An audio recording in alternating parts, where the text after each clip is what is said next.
अगर हम हवा को साफ नहीं कर पाए तो न सुजलाम बचेगा न सुफलाम बचेगा।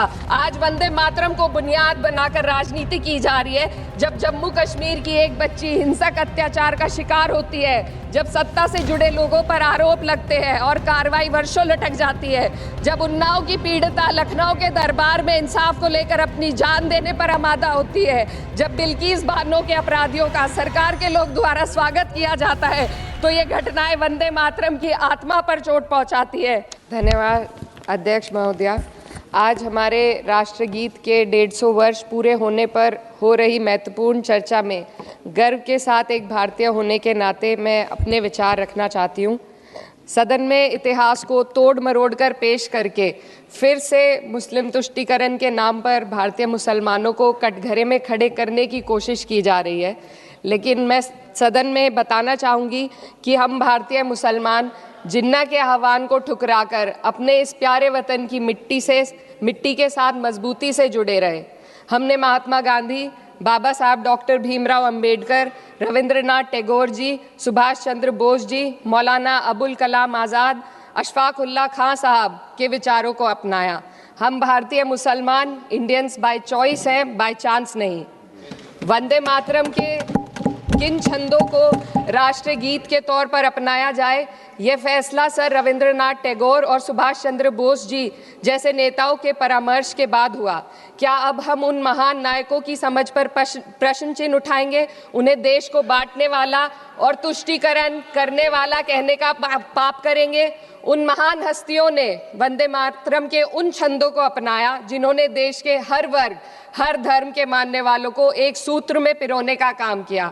और मैं एक घटना आप लोगों के सामने रखना चाहती हूँ।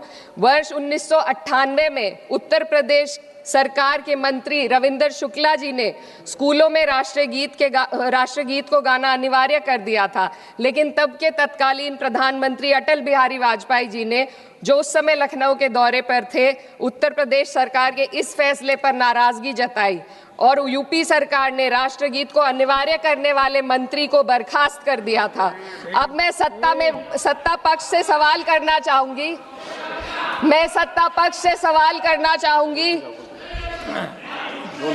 बोलने दीजिए। मैं सत्ता पक्ष से सवाल करना चाहूंगी कि जो विजन आजादी के समय के लोगों का था, राष्ट्रगीत को स्वेच्छा पर छोड़ने का, उसी का अनुसरण माननीय अटल बिहारी वाजपेयी जी ने किया, तो क्या वह भी मुस्लिम तुष्टीकरण कर रहे थे? जी नहीं, अटल बिहारी वाजपेयी जी राजधर्म निभा रहे थे। देश में सब धर्मों को एक साथ लाना, सबके जज्बात का एहसास करना ही सबसे बड़ा राष्ट्रवाद है। माननीय अध्यक्ष महोदया, आज हमें वंदे मातरम के असली भाव को समझना जरूरी है। यह गीत तो देश के जल, जंगल, जमीन, हरियाली और निर्मल हवा की वंदना को समर्पित है। यह भारत की जन जन की मंगल कामना करता है कि भारत का हर नागरिक स्वस्थ रहे, सुरक्षित रहे और सम्मान के साथ जी सके। सुजलाम सुफलाम का अर्थ है, सुनिए, ऐसा देश जहाँ स्वच्छ और पर्याप्त जल हो, जहाँ नदियाँ जिंदा हो, बहती हो, जीवन देती हो। अध्यक्ष महोदय, लेकिन अब जरा यमुना का हाल देखिए। दिल्ली प्रदूषण नियंत्रण समिति की 2025 की रिपोर्ट बताती है कि यमुना के कई हिस्सों में बीओडी स्तर 127 mg पर लीटर है तक पहुंच चुका है, जबकि किसी जीवित नदी के लिए ये 3 mg पर लीटर से कम होना चाहिए। ये सिर्फ नदी का संकट नहीं है, ये किसान का संकट है। नमामि गंगे के नाम पर हजारों करोड़ रुपए खर्च हो गए, लेकिन सच्चाई ये है कि आज भी गंगा और यमुना के किनारे किसान मजबूरी में उसी जहरीली पानी से खेती कर रहा है। वही जहर अनाज में उतरता है और वही जहर किसान की जिंदगी को धीरे धीरे खत्म कर देता है। अध्यक्ष महोदय, जब पानी जहर हो जाएगा तो सुजलाम कैसे होगा? जब किसान बर्बाद होगा तो सुफलाम कैसे होगा? मलयज शीतलम, मलय का अर्थ है मलय पर्वत से बहने वाली ठंडी, सुगंधित, चंदन जैसी हवा जो जीवन देती है, बीमारी नहीं। आज मैं इस सदन से पूछना चाहती हूँ, क्या आज के भारत की हवा मलयज शीतलम है? नहीं अध्यक्ष जी, बस संसद से बाहर कदम रखिए, एक गहरी सांस लीजिए। ये चंदन की महक नहीं, ये जहर है जो आपके हमारे फेफड़ों में उतर रहा है। दुनिया के 20 सबसे प्रदूषित शहरों में से 13 भारत में है। दिल्ली की हवा में सांस लेना मानो रोज 20 सिगरेट पीने जैसा हो। भारत हर साल सर्दियों में जहरीली हवा के प्रकोप में घिर जाता है। AQI गंभीर स्तर पर आ जाता है।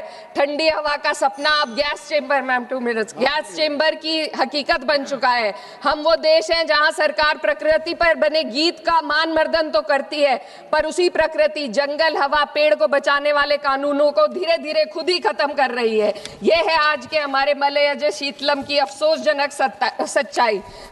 अगर हम हवा को साफ नहीं कर पाए तो न सुजलाम बचेगा न सुफलाम बचेगा। माननीय अध्यक्ष महोदया, सस्य श्यामलम का अर्थ है ऐसा देश जहां उपजाऊ जमीन हो, जहां खेत फसल से भरे हो और किसान कर्ज और निराशा में न डूबा हो। आज किसान सिर्फ मौसम से नहीं लड़ रहा, वह प्रदूषण, नीतियों की बेरुखी और सिस्टम की नाइंसाफी से लड़ रहा है। एक तरफ कॉर्पोरेट के लोन माफ होते हैं, दूसरी तरफ किसान को उसकी वाजिब MSP भी नहीं मिल पाती है। आप ग्लोबल सुपर पावर बनने की बात करते हैं, लेकिन हमारी पर कैपिटा इनकम दुनिया में 136वें नंबर पर है। हम अपने छोटे पड़ोसी देश से भी पीछे हैं। हमारे लोग $2,500 तक भी नहीं कमा पा रहे एक साल में, और जिन अरबपतियों की ये रक्षा करते हैं वो इतना पैसा एक सेकंड में कमा लेते हैं। आज वंदे मातरम को बुनियाद बनाकर राजनीति की जा रही है, लेकिन जमीन पर जंगल पूंजीपतियों को सौंपी जा रही है। आदिवासियों को उनके घरों से उजाड़ा जा रहा है।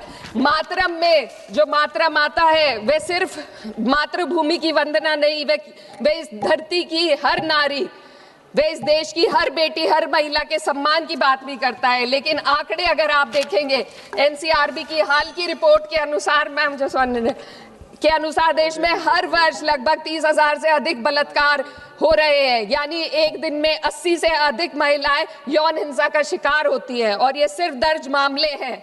जब जम्मू कश्मीर की एक बच्ची हिंसक अत्याचार का शिकार होती है, जब सत्ता से जुड़े लोगों पर आरोप लगते हैं और कार्रवाई वर्षों लटक जाती है, जब उन्नाव की पीड़िता लखनऊ के दरबार में इंसाफ को लेकर अपनी जान देने पर आमादा होती है, जब बिल्किस बानो के अपराधियों का सरकार के लोग द्वारा स्वागत किया जाता है, तो ये घटनाएं वंदे मातरम की आत्मा पर चोट पहुंचाती है।